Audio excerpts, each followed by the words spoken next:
আলবার্টার premier Daniel স্মিথের একটি বক্তব্য social মিডিয়ায় গত কয়েকদিন ধরে ঘুরে বেড়াচ্ছে।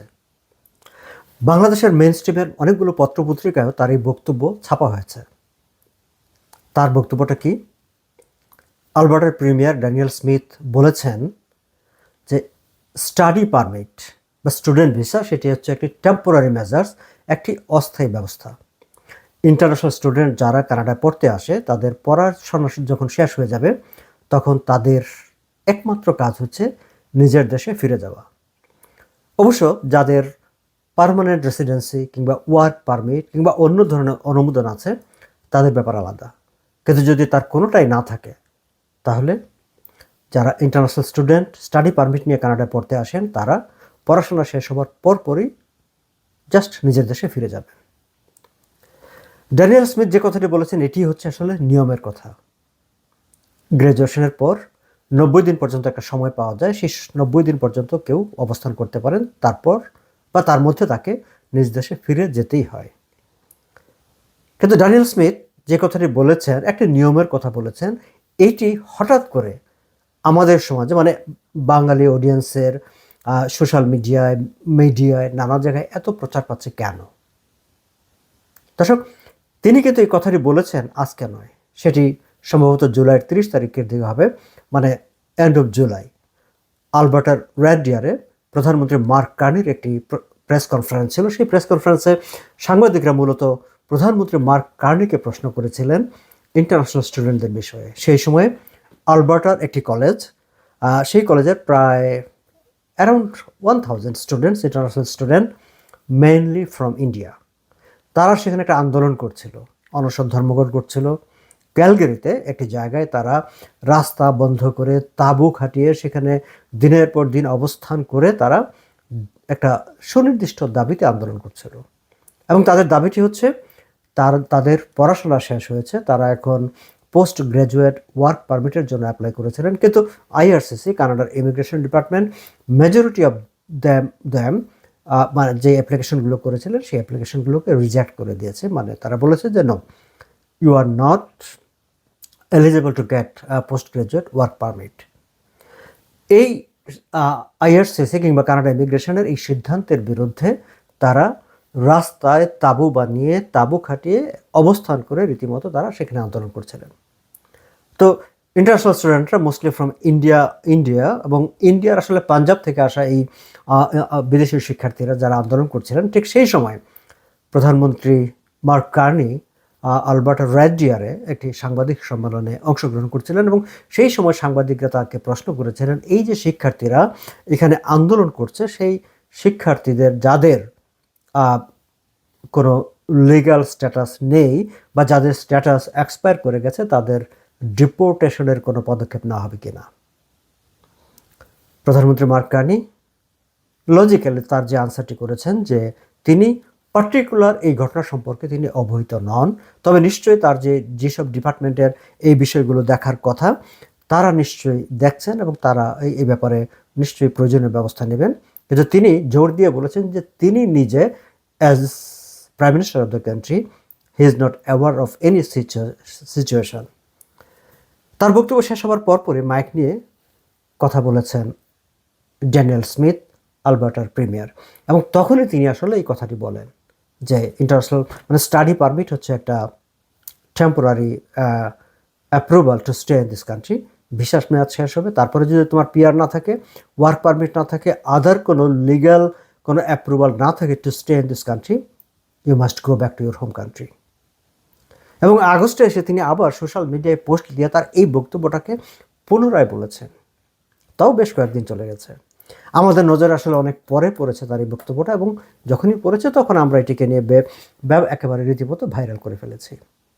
দর্শক, যেই ঘটনার প্রেক্ষিতে ড্যানিয়েল স্মিথ এই কথাটি বলেছেন, আমার মনে হয় যে আমরা সেই বিষয়টিও একটু আমাদের আলোকপাত করা দরকার আছে। কিন্তু আমার কাছে মনে হয়েছে এর বাইরেও একটা খুব গুরুত্বপূর্ণ কম্পোনেন্ট আছে এই ঘটনার পেছনে বা এই ঘটনার সঙ্গে সম্পর্কিত, যেটি বাংলাদেশ থেকে যারা কানাডায় পড়তে আসতে চান বা যেসব অভিভাবকরা তাদের সন্তানদের বাংলাদেশে পড়তে পাঠান তাদের এই বিষয়টি সম্পর্কে জানা মানে তাদের নলেজে থাকাটা ভালো। এবং সেই কারণে আমার মনে হয়েছে যে এটি নিয়ে একটু আলোচনা করা দরকার। আমরা প্রথমে একটু নজর দিতে চাই এই যে আন্দোলন তারা করছেন, সেই আন্দোলনটা কেন করছেন। এই যে আলবার্টার যে কলেজটি, পোর্টেস কলেজ, এটি একটি কমিউনিটি কলেজ। এই কলেজের সঙ্গে একটা কম্বাইন্ড, আপনারা অনেকে হয়তো জানেন যে এখানে মানে কিছু ডেজিগনেটেড লার্নিং ইনস্টিটিউট আছে যারা হচ্ছে এন্টাইটেলড, যে ওখানে যারা পড়াশোনা করবে, যারা ডিপ্লোমা পাবে, সার্টিফিকেট পাবে, তারা ধরেন যে পরবর্তীতে যে মানে তারা ওয়ার্ক পারমিট পাবে, তারা এক সার্টেন ক্রাইটেরিয়া ফুলফিল করার সাপেক্ষে তারা পিআরের জন্য অ্যাপ্লাই করতে পারবে। এইসব বিষয়গুলো আছে এইসব ডেজিগনেটেড লার্নিং ইনস্টিটিউটগুলোর, যাদের মানে নিবন্ধিত এবং যাদের ব্যাপারে এই বিষয়গুলো প্রযোজ্য, এরকম তালিকাভুক্ত কতগুলো প্রতিষ্ঠান আছে। এখন পোর্টেস কলেজের সঙ্গে একটা গভর্নমেন্ট প্রাইভেট পার্টনারশিপ আর একটা ইনিশিয়েটিভ আছে গভর্নমেন্টের, যে কমিউনিটি কলেজগুলো তারা প্রাইভেট স্কুল কিংবা প্রাইভেট কলেজের সঙ্গে কম্বাইন্ডলি একটা পার্টনারশিপের ভিত্তিতে তারা কিছু কোর্স পরিচালনা করতে পারে, এবং সেই সব কোর্সগুলোর অনেক কোর্সই এই ওয়ার্ক পারমিটের সুযোগ সুবিধা পায় বা আদার গভর্নমেন্ট ফ্যাসিলিটিস যেগুলো আছে সেগুলো তারা পায়। তো পোর্টেস কলেজের সঙ্গে এই গভর্নমেন্ট প্রাইভেট যে পার্টনারশিপ, সেই পার্টনারশিপ করেছিল ক্যানাডিয়ান ইনস্টিটিউট অফ অস্টিওপ্যাথিক নামে একটি ইনস্টিটিউশন। এখন সিআইওটি, এই সিআইওটি বা ক্যানাডিয়ান ইনস্টিটিউট অফ অস্টিওপ্যাথিক, এই ইনস্টিটিউটে আসলে ভর্তি হয়েছিল এই শিক্ষার্থীরা। একটা মজার ট্রেন্ড দেখবেন যে যেই শিক্ষার্থীরা এই কলেজটাতে ভর্তি হয়েছিল, যে শিক্ষার্থীরা আন্দোলন করছে, 99% of them are from India, 99% of them are from Punjab, একটা পার্টিকুলার এরিয়া। এখন তারা দাবি করছে, তারা বলছে যে তারা যখন ভর্তি হয়েছিল এই কোর্সটিতে, তখন তাদেরকে বলা হয়েছিল যে এই কোর্সটি শেষ হওয়ার পর তারা ওয়ার্ক পারমিট পাবে এবং কানাডায় থাকতে পারবে এবং ডাউন দ্য রোড তারা পিআরের জন্য অ্যাপ্লাই করতে পারবে। কিন্তু তাদের এই কোর্সটি যখন শেষ হলো, তারা যখন পিআরের জন্য অ্যাপ্লাই করলো, তখন তারা জানলো যে না, তাদের এই কোর্সটা এন্টাইটেল না two get post graduate work permit. এখন এই নিয়ে তখন তারা বললো যে যখন যোগাযোগ করা হলো, তখন আইআরসিসি থেকে স্পষ্টই বলে দেওয়া হলো যে কতগুলো সাবজেক্ট আছে, কতগুলো ইনস্টিটিউশন আছে যারা entitle to get all this facilities, মানে পোস্ট গ্রাজুয়েট ওয়ার্ক পারমিট, এটা পাওয়ার এন্টাইটেল। এবং সেখানে স্পষ্ট বলা আছে যে যেই কোর্সগুলো মানে কোর্স শেষ করার পরে ডিপ্লোমা, সার্টিফিকেট, ডিগ্রি, এই সব কোনো কিছু পাওয়া যায়, সেই কোর্সগুলো আসলে পোস্ট গ্রাজুয়েট ওয়ার্ক পারমিটের জন্য বিবেচিত হয়। কিন্তু এই তারা মানে যারা আন্দোলন করছে, তারা যে কোর্সগুলোতে ভর্তি হয়েছিল সেগুলো হচ্ছে non credit course. Non credit course হচ্ছে তার কোনো সার্টিফিকেট নাই, তার কোনো ডিপ্লোমা নাই, তারা বিশেষ প্রফেশনাল জ্ঞান অর্জনের জন্য তারা এগুলো মানে এই কোর্সগুলো করে, ফলে they are not entitle to get post graduate work permit. এখন তারা বলছে, ও না, আমাদেরকে তো এইভাবে বোঝানো হয়েছিল। আবার এই কথাটিও হচ্ছে যে 2024 সালের একটা সার্টেন টাইম বলা হয়েছে, সম্ভবত জুন মাস বা মে মাস, তার আগে যারা ভর্তি হয়েছে তাদের জন্য এই নিয়মগুলো তো বহাল ছিল, তারপরে যারা ভর্তি হয়েছে তাদের জন্য এই নিয়মগুলো বহাল নাই। কিন্তু তারা দাবি করছে যে আমরা তো ওই সময়ের, যেই সময়টার নিয়মটা পরিবর্তন হয়েছে তার আগে ভর্তি হয়েছে, সো আমাদের উপর কেন প্রযোজ্য হবে। কিন্তু আইআরসিসি আবার বলছে যে লোক মানে যারা ওই 2024 সালের মে 15 এর আগে ভর্তি হয়েছে তারা ঠিকই ওয়ার্ক পারমিট পাচ্ছে, বাট সেখানে কিন্তু এই কথাটাও আছে যে কোন কলেজ বা কোন শিক্ষা প্রতিষ্ঠান এবং কোন কোর্সগুলো পাবে না সেটি বলে দেওয়া আছে। So you better look at the criteria, যে তুমি যেগুলো পড়ছো সেগুলো কি ওই সময় বলা ছিল কিনা যে এই কোর্সগুলো পাবে না বা এই শিক্ষা প্রতিষ্ঠানগুলো পাবে না। এখন ঘটনাটা এখানে শেষ হলে ভালো হতো হয়তো বা, কিন্তু তার চেয়েও যে বাজে ঘটনা ঘটেছে সেটি হচ্ছে কানাডার ইতিহাসে for the first time so far I know, আমার জানা মতে বা আমি খোঁজ করে দেখেছি, আমি সেকেন্ড আরেকটা ইনসিডেন্ট পাইনি, প্রথমবারের মতো কানাডা বর্ডার সার্ভিস এজেন্সিসের এজেন্টরা ওপেনলি কোনো একটা পাবলিক প্লেসে গিয়ে কোনো একটা পার্টিকুলার গ্রুপের সেখানে তারা রেড করেছে। অর্থাৎ এই যে শিক্ষার্থীরা ক্যালগারিতে রাস্তা আন্দোলন বন্ধ করে তারা যে আন্দোলন করছিল, সেইখানে কানাডা বর্ডার সার্ভিস এজেন্সিসের এজেন্টরা সেখানে গিয়ে রেড করেছে, তাদের স্ট্যাটাসকে তারা কানাডায় কিসের ভিত্তিতে অবস্থান করছে সেটি তারা সেখানে চেক করেছে। This is the first time in history কানাডাতে এরকম ঘটনা পাবলিকলি ঘটেছে। এই যে একটা, এবং সেখানে দেখা গেল যে অন্তত ইনস্ট্যান্টলি তারা বেশ কিছু শিক্ষার্থীকে পেয়েছে যারা আসলে নট, তারা ইনঅ্যাডমিসেবল টু কানাডা। তার মানে কানাডায় প্রবেশ করার মানে যে যোগ্যতা বা যে মানে যেসব ক্রাইটেরিয়া ফুলফিল করতে হয় সেটা তো ফুলফিল করে নেয়, বরং যে কানাডায় প্রবেশ করতে পারবে না যে ক্রাইটেরিয়াগুলো আছে তারা সেই জায়গায় পড়ে যায়। এখন প্রবলেম হয়ে গেল যে তারা আন্দোলন করছিল ওয়ার্ক পারমিটের জন্য, এখন তাদের সামনে হয়ে গেল যে ডিপোর্টেশন, এবং অনেকে ইতিমধ্যে নিজ দেশে ফিরে, আমি যখন আলোচনা করছি 17 আগস্ট এই সময়টায় অনেকেই নিজের দেশে ফিরে যেতে বাধ্য হয়েছেন বা ফিরে যেতে শুরু করেছেন, কারণ তাদের জন্য এখন বলে দেওয়া হয়েছে you can not stay in this country, either তুমি চলে যাও না হয় উই উইল ডিপোর্ট ইউ। এখন এই যে অবস্থাটা তৈরি হয়েছে, এইটা আবার দেখেন যে তারা যখন রাস্তায় আন্দোলন মানে বন্ধ করে আন্দোলন করছিল, পথচারীদের সঙ্গে তাদের প্রথমে এক ধরনের একটা ইন্টারাকশন হয় যে তাদেরকে আসা যাওয়ার পথে একটা ডিস্টার্ব তৈরি করেছিল। আশেপাশের যারা ব্যবসা করে তারা উচ্চস্বরে স্লোগান দিয়ে চিল্লাচিল্লি করে সেখানে এক ধরনের একটা নয়েজ ক্রিয়েট করেছে, ফলে চতুর্দিক থেকে তাদের বিরুদ্ধে আসলে একটা অভিযোগ তৈরি হচ্ছিল। এবং যখন রাস্তায় মানুষের সঙ্গে ইন্টারাকশন তৈরি হয়েছে, দেন পুলিশ ইনভলভ হয়েছে সেখানে, এবং পুলিশের সঙ্গেও যখন ইন্টারাকশন হয়েছে দেন পুলিশ বর্ডার সার্ভিস এজেন্সিকে তারা চিঠি লিখে বলেছে কাইন্ডলি তোমরা একটু দেখো যে এদের আসলে স্ট্যাটাসটা কী, তাদের আসলে ক্যানাডিয়ান কোনো পজিশন আছে কিনা। দেন তারা এখানে রেড করেছে। আচ্ছা, যে বিষয়টা আসলে আমার কাছে খুব গুরুত্বপূর্ণ মনে হয়েছে এবং খুব অ্যালার্মিং মনে হয়েছে সেটি হচ্ছে, আমি টুইটারে বেশ কত এই বিষয়গুলো নিয়ে অনেকগুলো কন্টেন্ট আমি দেখছিলাম। তার মধ্যে পাঞ্জাবের মানে ক্যানাডিয়ান পাঞ্জাবি আর কি, মানে ভারতের পাঞ্জাব থেকে আসা, কানাডায় থাকেন, কন্টেন্ট করেন, জার্নালিজম করেন, এমন অনেকের বেশ কিছু বক্তব্য আমি টুইটারে পড়ার চেষ্টা করেছি বা শোনারও চেষ্টা করেছি, আমি শুনেছি। তারা একটা গুরুত্বপূর্ণ প্রশ্ন তুলেছেন। তাদের প্রশ্নটা হচ্ছে যে কানাডায় যদি আমরা গত 10 বছরের এই ধরনের আন্দোলন মানে কি বলে ওয়ার্ক পারমিট নিয়ে, স্ট্যাটাস নিয়ে, বৈধকরণ নিয়ে, পড়াশোনা নিয়ে, শিক্ষা প্রতিষ্ঠান নিয়ে যতগুলো আন্দোলন হয়েছে, এটি তাদের ইন্ডিয়ান কন্টেন্ট ক্রিয়েটর যারা মানে ইন্ডিয়ান ও কি বলে অরিজিনাল ক্যানাডিয়ান কন্টেন্ট ক্রিয়েটররা যারা, তারা এই প্রশ্নটি তুলেছেন যে হোয়াই যে মেজরিটি অফ দোজ মানে মুভমেন্ট বলি বা অ্যাঙ্গার বলি বা যেটাই হোক না কেন, সবগুলি কেন ইন্ডিয়ান অরিজিনের স্টুডেন্টরাই করেছে।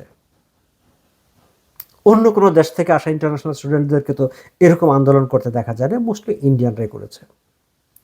আবার ঠিক এই মানে ক্যালগারিতে যে ঘটনাটি ঘটেছে সেইখানে এই যে শিক্ষার্থীদের রাস্তায় নেমেছে বা অবস্থান করে আন্দোলন করছে, 99% of them, in fact 100% of them are Indian origin, মানে একটা পাঞ্জাবের। এখন এইখানে আমি তাদের কাছ থেকে আরেকটা তথ্য জেনেছি যে এই শিক্ষার্থীগুলো পাঞ্জাবের বিশেষ একটি ইমিগ্রেশন কনসালটেন্ট ফার্ম কিংবা এই ধরনের কাজ করে একটি ফার্ম, তারা মোস্ট অফ দ্য স্টুডেন্টগুলোকে তারা এই দেশে পাঠিয়েছে। আবার যে শিক্ষা প্রতিষ্ঠানটি, যে প্রাইভেট শিক্ষা প্রতিষ্ঠানটি ক্যানাডিয়ান ইনস্টিটিউট অফ অস্টিওপ্যাথিক, যেখানে তারা ভর্তি হয়েছিল, যেখানে তারা পড়াশোনা শেষ করে এখন ওয়ার্ক পারমিট আর পাচ্ছে না, বরং ডিপোর্টেশন ফেস করতে হচ্ছে, এই প্রতিষ্ঠানটি যারা তৈরি করেছেন প্রাইভেট প্রতিষ্ঠানটি, তাদের অরিজিন হচ্ছে ইন্ডিয়া, পাঞ্জাব। অর্থাৎ ইন্ডিয়ান পাঞ্জাব অরিজিনের একটি শিক্ষা প্রতিষ্ঠান যারা তৈরি করেছেন, করে পাঞ্জাবের কিছু ছেলেমেয়েদের, কিছু কেন হাজার হাজার ছেলেমেয়েদেরকে তারা প্রতারণা করেছে, তাদের জীবনকে দুর্বিষহ একটা অবস্থার মধ্যে ফেলে দিয়েছে। এবং এই যে ক্যানাডিয়ান ইনস্টিটিউট অফ অস্টিওপ্যাথিক, এটি কিন্তু ওই যে ক্রেডিট মানে কোর্স পরিচালনা করা বা মানে যেই সব ক্রাইটেরিয়া পূরণ হলে তারা work permit, post graduate work permit পেতে পারে আফটার গ্র্যাজুয়েশন, ওই তালিকাভুক্ত শিক্ষা প্রতিষ্ঠান নয়।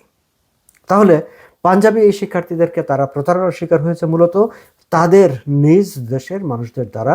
তাদের কেউ তারা মানে নিজ দেশে পাঞ্জাবে অবস্থান করেছে, কেউ এইখানে ক্যালগারিতে অবস্থান করেছে। ইন্ডিয়ান অরিজিনের কন্টেন্ট ক্রিয়েটররা তারা বলছেন যে এই প্রতিষ্ঠানটি যারা তৈরি করেছেন, they are actually living in Dubai, not even in Calgary, not even in Canada. So এটি আসলে একটা ইন্টারন্যাশনাল একটা প্রতারণার একটা র্যাকেটিয়ার মানে হয়ে উঠেছে বলেও তারা মনে করছেন এবং এই ধরনের কথাবার্তা বলছেন। এখন আমার পয়েন্টটা কোথায়? আমার পয়েন্টটা হচ্ছে এই যে প্রাইভেট অনেকগুলো গত 8-10 বছরে কানাডার বিভিন্ন জায়গায় স্কুল, হাই স্কুল, কলেজ এরকম অনেক অনেক প্রাইভেট ইনস্টিটিউশন গড়ে উঠেছে। এবং এইসব প্রাইভেট ইনস্টিটিউশনগুলোতে আমার দেশেরও বাংলাদেশ থেকেও প্রচুর শিক্ষার্থীরা পড়াশোনা করতে আসছেন এবং সামনে হয়তো অনেকে আরও আসতে চান বা আসবেন। এবং যারা আসতে চান বা যারা আসবেন বা যারা অলরেডি আছেন তাদের জন্যই আমার এই বক্তব্যটুকু হচ্ছে যে আপনার যে কোনো প্রাইভেট ইনস্টিটিউটে ভর্তি হওয়ার আগে ডোন্ট টেক ইট গ্যারান্টিড যে আপনি যে কোনো একটা প্রাইভেট ইনস্টিটিউশনে মানে অ্যাপ্লাই করলেন, স্টাডি পারমিট নিয়ে কানাডায় আসলেন, তারপর একটা সার্টেন টাইম শেষে আপনি এখানে ওয়ার্ক পারমিট পেয়ে যাবেন বা এখানে পিআর পেয়ে যাবেন। No, those days are gone, those days are literally gone. কিন্তু এই প্রাইভেট ইনস্টিটিউশনগুলো যারা আপনাকে নিয়ে আসতে চায়, যেখানে আপনি পড়তে চান, তারা মানে এই যে ডেজিগনেটেড লার্নিং ইনস্টিটিউট হিসাবে গভর্নমেন্টের অথরাইজড কিনা, তাদের কোন কোন কোর্সগুলো ওয়ার্ক পারমিটের জন্য এলিজেবল, কোন কোন কোর্সগুলো ওয়ার্ক পারমিটের জন্য এলিজেবল না, কোন কোন কোর্সগুলো শেষ করে আপনাকে আবার নিজ দেশের সঙ্গে সঙ্গে ফিরে যেতে হবে, বিকল্প কোনো অপশন নাই, এই বিষয়গুলো কিন্তু আপনার দেখার দরকার আছে। আপনি একটু দেখে নেবেন। ক্যালগারিতে যে ঘটনাটি ঘটেছে সেটি আমরা সেটাকে নিয়ে আমরা খুব একটু স্যাড ফিল করি যে এতগুলো শিক্ষার্থী প্রতারণার শিকার হয়েছে। অনেকের খুবই স্যাড হিউম্যান স্টোরি পত্রপত্রিকা ছাপা হয়েছে যে তার বাবা বা ব্যাক হোমে ফ্যামিলি তারা কিভাবে বাড়িঘর মানে বন্ধক রেখে লোন করে তাদেরকে পড়তে পাঠিয়েছিল, এখন তাদের শূন্য হাতে ফিরে যেতে হচ্ছে। কিন্তু এই যে প্রতারণার শিকার হয়ে সর্বশান্ত হওয়া, তার পিছনে কিন্তু কাজ করেছে, তারা আসলে খোঁজ করার চেষ্টা করেননি যে এই যে এজেন্ট কথাগুলো বলছে সেইটি সবকটা সত্য কিনা, বা এই এজেন্ট আসলে লাইসেন্স মানে কানাডায় এই ধরনের সেবা দেওয়ার জন্য কানাডিয়ান কোনো লাইসেন্স আছে কিনা, এবং যে শিক্ষা প্রতিষ্ঠানটা আমি পড়তে চাচ্ছি সেই শিক্ষা প্রতিষ্ঠানটার কোনো মানে ভ্যালিড মানে ইয়ে লিগাল কোনো এখতিয়ার আছে কিনা যে আমি সেখানে গিয়ে পড়াশোনা করলে, গ্র্যাজুয়েশন করলে যে আমি ওয়ার্ক পারমিট পাবো। তারা সেটি করেনি, তার ফল তারা ভোগ করছে। কিন্তু আপনারা যারা কানাডায় পড়তে আসতে চান বা কাউকে আপনারা পড়তে পাঠাতে চান, এবং সেটি যদি প্রাইভেট ইনস্টিটিউশন হয়, মেক শিওর যে আপনারা এই বিষয়গুলো আগে জেনে নেবেন, নিশ্চিত হয়ে নেবেন। ভালো থাকবেন সবাই।